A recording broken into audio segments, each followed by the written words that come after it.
CNN, in the Cabinet Room Wednesday and in a Fox Business Network interview aired Thursday, President Donald Trump is finally airing publicly the complaints about Dr. Anthony Fauci, the nation's top infectious disease expert who has served 6 presidents, that officials say he's been airing privately for weeks.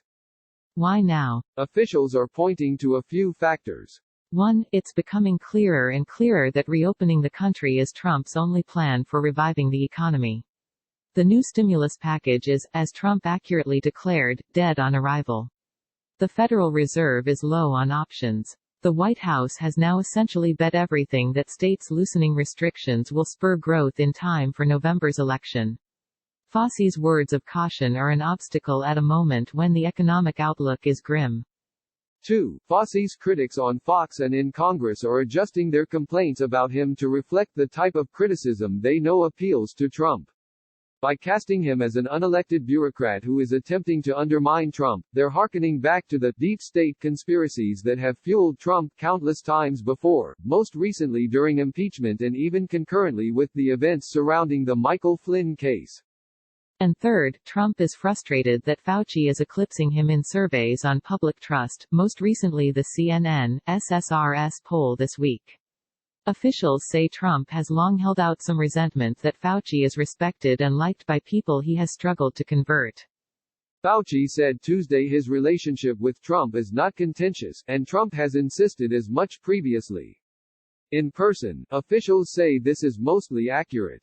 They haven't engaged in huge shouting matches or sniping. But Trump's irritation at being publicly undermined has been evident in conversations with his friends and aides, when he's complained that Fauci doesn't seem to be on his side. Out of sight? Fauci and Trump have not seen each other in person this week and their contact has become less frequent with coronavirus task force meetings occurring more sporadically. Fauci also hasn't appeared at press briefings with the president in recent weeks.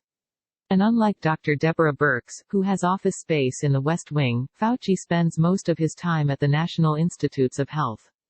So does this mean Trump will try to fire Fauci? Probably not, principally because doing so is all but impossible given Fauci's status as a career federal employee.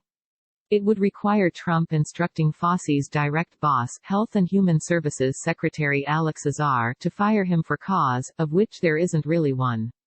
What's more likely, officials say, is a continuation of what has already been happening for the last 2 weeks, a gradual sidelining of Fauci from public appearances at the White House and a continued disregard for the advice he offers the president.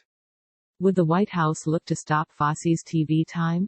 It's possible the White House attempts again to limit Fauci's television appearances, but aides seem to recognize last time that went poorly.